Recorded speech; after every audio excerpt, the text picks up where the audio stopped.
మాట్లాడలేదు. ఇతను చెప్తున్నాడు అతను పేదవాడంట, మనందరం పెత్తందారులంట. కూర్చోబెట్టి ఎవడు అమ్ముతున్నాడు మద్యం, ఎవడు ముఖ్యమంత్రి రాష్ట్రానికి? జగనా మనవ ముఖ్యమంత్రి? ఎవడు పెత్తందారి? జగనా మనవ?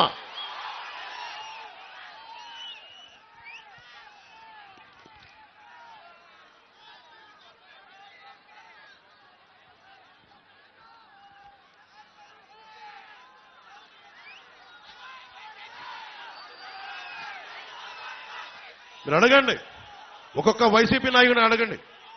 కొత్తపల్లి భూములు ఇచ్చేశారు రైతాంగం. ఇచ్చిన భూములకి పరిశ్రమలు వచ్చినాయా? ఉపాధి అవకాశాలు వచ్చినాయా? పోనీ పరిశ్రమలు పెట్టని భూముల్ని తిరిగి రైతాంగానికి ఇచ్చారా? ఇది కూడా మీరు అడగండి. ఒక్కొక్క వైసీపీ నాయకుడు వస్తే మీరు అడగాల్సింది ఇదే.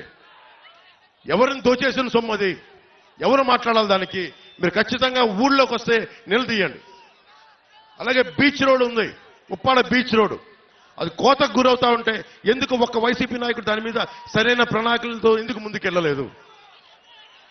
తీర ప్రాంతానికి కోత గురవుతున్నప్పుడల్లా ఎందుకు మాట్లాడలేదు? ఫిషింగ్ హార్బర్లు, ఫిషింగ్ జట్టీలు మత్స్యకార సోదరులకు ఎందుకు నిర్మించలేదు? ఇది కూడా ఆలోచించాలి. కోనపాకపేట, ఉప్పాడ కొత్తపల్లి మండలంలో కోనపాకపేట, ముల్లాపేట, ఉప్పాడలో ఈ తదితర గ్రామాల్లో కెమికల్ రిలీజ్ అయిపోయి అరవిందో వీళ్ళకి సంబంధించిన తదితర కెమికల్ ఫ్యాక్టరీస్ కాలుష్యం సముద్రంలో పెడతా ఉంటే మత్స్య సంపద నాశనం అయిపోతా ఉంది. దీని గురించి మాట్లాడేది ఎవరు? దీని గురించి నిలదీసేది ఎవరు? ఈ రోజున వైసీపీ నాయకులు వచ్చి ఓట్లు అడుగుతా ఉన్నారు. మీరు అడగాల్సింది అది. నేను మీకు ఒకటే మాటిస్తున్నా, మత్స్యకార సోదరులందరికీ, ఏ బీచ్కి రోడ్డుకు ముంపు గురైందో, కోతకు గురైందో వాటికి ఆల్టర్నేటివ్ విధానాలు కనుక్కుంటాం. నేను ఒక్క సంవత్సరానికి ఒక ఎన్నికలకి రావట్లేదు. నేను పిఠాపురం ఇది నేను గుండెల్లో పెట్టుకోవడానికి వచ్చాను. ఈ నియోజకవర్గాన్ని పారిపోవట్లేదు. ఎందుకంటే ఇప్పుడు దాకా నేను రాష్ట్రం చూశాను కానీ ఒక ఊరుని చూడలేదు నేను ఇప్పుడు దాకా. ఆ నియోజకవర్గం శ్రీపాద శ్రీవల్లభుడు వెలిసింది, బషీర్ పాప దర్గా ఉన్నది ఆ నేల, ఆంధ్ర బాప్టిస్ట్ చర్చ్ ఉన్న నేల, కుక్కుటేశ్వరుడు వెలసిన నేల, రామాలయం ఉన్న నేల, రామేశ్వరుడు ఉన్న నేల, ఈ దేవాలయాలు ఉన్న నేల. ఈ నేలకి నేను రుణపడి ఉంటాను. మీకోసం ప్రత్యేకంగా నేను ఇక్కడే మన వాళ్ళని అడిగాను, ఇక్కడ ఇల్లు తీసుకుంటాను.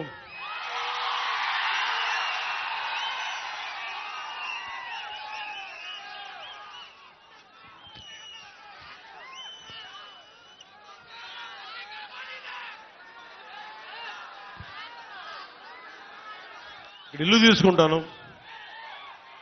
నేను ఖచ్చితంగా ప్రత్యేకించి 54 గ్రామాల బాధ్యత, ఒక పర్మనెంట్ ఆఫీస్ పెట్టి, కార్యవర్గాన్ని పెట్టి, నేను వర్మ గారి అనుభవం, ఉదయ్ శ్రీనివాస్ గారి యువరక్తం, వీటన్నిటితోటి ప్రత్యేకించి 54 గ్రామాల మీద నేను కులాలకి మతాలకి అన్నిటికీ అతీతంగా అని చెప్తున్నా.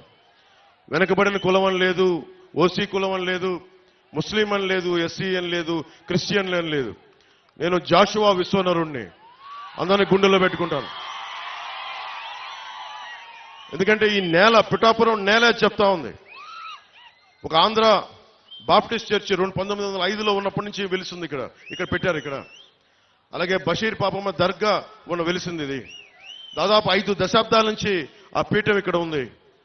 అలాగే దత్తుడి పీఠం కానీ, ఇవన్నీ మనకి భారతదేశంలోనే. నేను పిఠాపురం వచ్చానని తెలిసిగానే మనకి నేషనల్ ఛానల్స్ వచ్చినాయి. నేను వాళ్ళు ఒకటే చెప్పాను, భారతదేశంలో పిఠాపురం ఖ్యాతిని మొత్తం అందరికీ, దేశం మొత్తం తెలియజేస్తాం. దీన్ని నెంబర్ 1 మోడల్ నియోజకవర్గంగా తీర్చిదిద్దుతాం.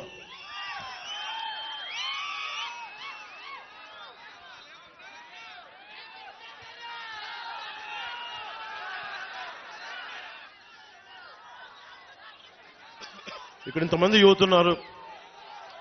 యువతకు సంబంధించి ఒకటే అడుగుతున్నాం, మీకు 25 సంవత్సరాల భవిష్యత్తు కావాలా, ఒక 5,000 జీతం కావాలా? మీరు ఆలోచించుకోండి. మత్స్యకార యువతనే తీసుకుందాం. మీకు జట్టీలు కావాలా, లేదంటే 5,000 డబ్బులు నెలకు 2 నెలలకు ఒకసారి పడేస్తే సరిపోతుంది. మీరు ఆలోచించండి. జట్టీలు పెడితే